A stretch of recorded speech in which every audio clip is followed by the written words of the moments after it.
In today's video, I'm going to go over the assessments page. I'm going to try to give you some of the tips and tricks I've learned from working on it myself, but also from following a lot of you guys and learning ways that you've found ways to get from point A to point B a little faster. So let's see, let's start at the upper left-hand corner, the billing diagnosis history.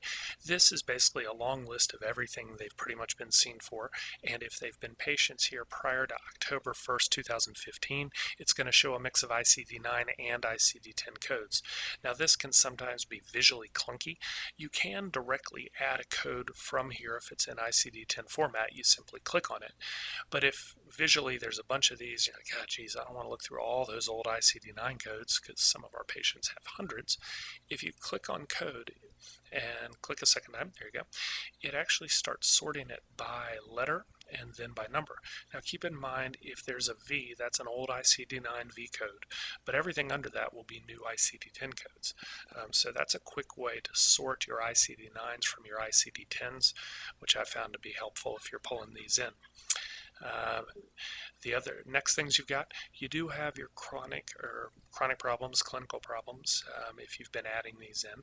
Now I don't find that this is a great place to try to add to your assessment for today, and this is partly just a nomenclature issue. These codes are always, as you can see, ICD-9 and ICD-10, which is what we need.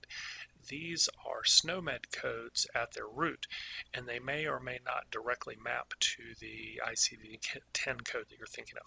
So this is maybe useful to look at, but not really useful to use. If you've built out any of my favorites, they'll be down here.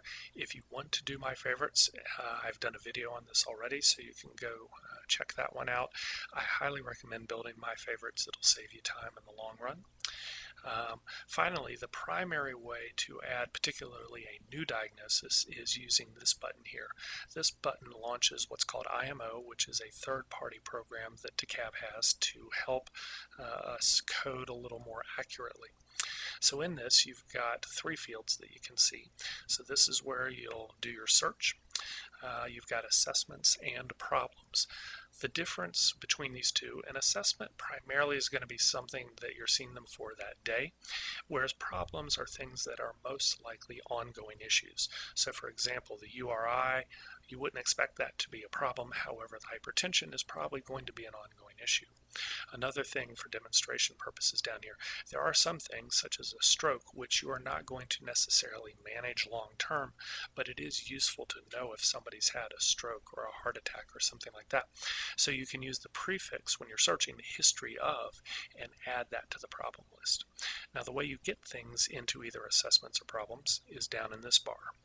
When you open up this, it defaults to the assessment section. But if you wanted to just add something to problems, you highlight here. And if it's now something, let's say you've diagnosed them with diabetes and you want it to go into both assessment and problem, you can click on both, type up here, and start to add. So let's say we're going to give them diabetes. All right. So now, unfortunately, all of a sudden I realized, oh crap, I want this to go into both. Well, you can actually go ahead and change it. In the old days with our previous version of IMO, you couldn't just change on the fly. You lost everything up here. But now you actually can, which is sort of nice. So you'll see two different types, and we probably went over this for those of you who went to our ICD-9, ICD-10 workshops. But you guys probably realize we've got the arrows and the pluses. The arrows are what you want to use if you don't know your specificity. So this will allow you to drill down and try to be, again, as specific as possible. So let's see, we give them diabetes with hyperglycemia because they're uncontrolled. Keep scrolling down to the bottom. If you needed to get more specific, it would allow you. Click on the plus sign. And now you can see that I've added it to both the assessment and the problem list. If, for example, this was an error, well, it's pretty easy to get rid of these. If you just click on it, you'll now see it's opened this up and you have the option to remove it. Similarly down here, click on this, you could resolve or remove directly from here.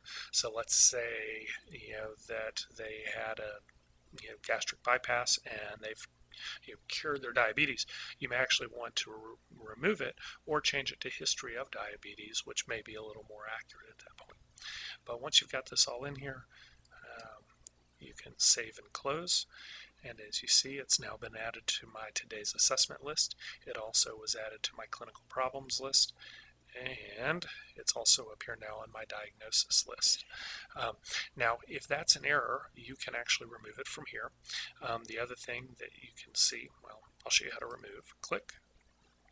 That now highlights this, and you could actually remove it directly from there. If you didn't like the way these were ordered, let's say there was a screening code first and you really wanted the diagnostic code there, you could always click on sort, and this will allow you to change the order. The other thing that you can do from this is you can actually do a little bit of your charting for your plan right from here. So if you highlight this, it pulls it up into the description. You could change the descriptor. So let's say that they are, controlled. And then you can give an impression. So doing well on meds. And then if you click on add update, you can see down here it's actually already in there. And if you go over to your AP details, it's already populated this field for you. So some people find that to be a little bit helpful. Some people don't, just letting you know that it's an option there. And it's really all about trying to get the fewest clicks to get your maximum efficiency. And I think that hits pretty much everything you need to know about the assessments page. Thanks.